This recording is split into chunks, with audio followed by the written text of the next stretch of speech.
আসসালামু আলাইকুম। প্রিয় শিক্ষক, কর্মচারী, ভাই ও বোনেরা, যে যেখানে আছেন আল্লাহর রহমতে সবাই ভালো আছে।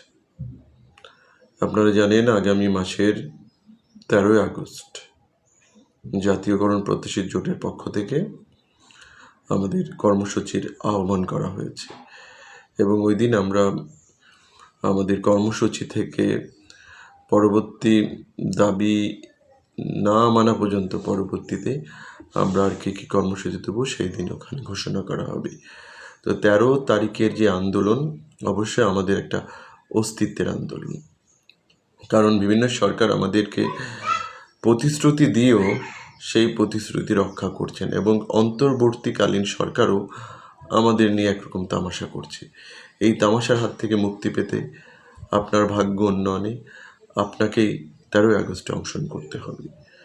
তো সেই ক্ষেত্রে আপনাদের শারীরিক, মানসিক, আর্থিকভাবে প্রস্তুত থাকতে হবে এবং যারা প্রধান শিক্ষক আছেন তাদের কাছে আমার সবিনয় অনুরোধ থাকবে, অন্তত আপনার স্কুল থেকে 4 থেকে 5 জন শিক্ষক কর্মচারী পাঠাবেন।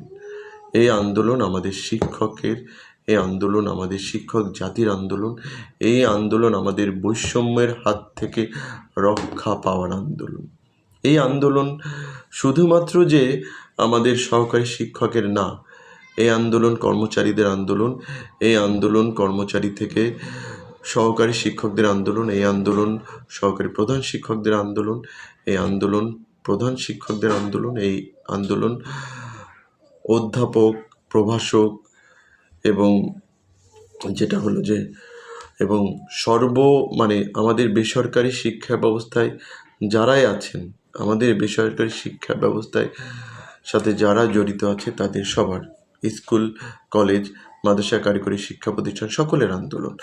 আমরা শিক্ষা ব্যবস্থা জাতীয়করণ করলে শুধুমাত্র যে আমরাই উপকৃত হব তা নয়, পুরো জাতি উপকৃত হবে। তো জাতির সাথে এই বেসরকারি শিক্ষকদেরকে যদি আমরা তাদের চাকরি যদি জাতীয়করণ না করতে পারি, জাতির সাথে একটা প্রবঞ্চনা করা হবে। সেই প্রবঞ্চনা যেন না করা হয় তার জন্য আমাদের প্রত্যেকটা শিক্ষককে সোচ্চার হতে হবে। আমাদের সকলের অবস্থান থেকে আমাদেরকে সোচ্চার হতে হবে।